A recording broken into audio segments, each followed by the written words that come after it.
I fell in love with the role, of course, because it's a kind of role you don't often get.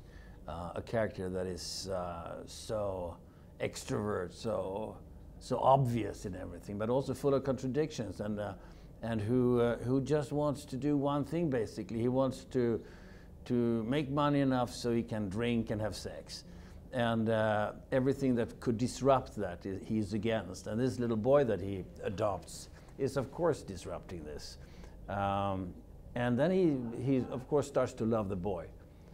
And he hates himself for loving the boy because he can't handle that kind of feelings really.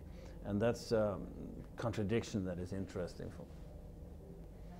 No, because I mean, you do it all the time. I've done several bad guys that have been killing people, and that is worse than sawing off a leg, which isn't even a real leg, of course. So doing different characters is just to take away some of your own normal reactions. If you want to do a really evil person, you just have to take away everything that is compassion in you. All my life I've tried to do something that is not exactly like what I just did. So I'm constantly looking for something different when I finish the film.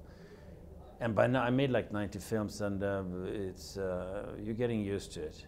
And you turn pretty quick. And also I come from theater. Sometimes in the theater, sometimes in a Shakespeare play, you can do 3 roles in the same play in the same evening, and you have to be able to shift, you know. Of course, it's different if you're a method actor, because then you maybe spend months trying to become the character instead of playing him. But I come from theater, so I'm not.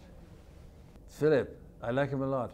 I liked his film Nordwand, which was about mountaineers in the 30s in Germany. He's got aesthetics of high.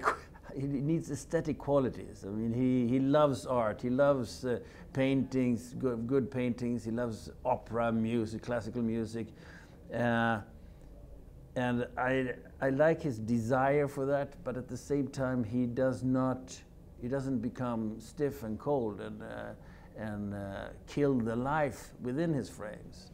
And you have a lot of freedom to create within his frames, and he's got a good sense of humor too.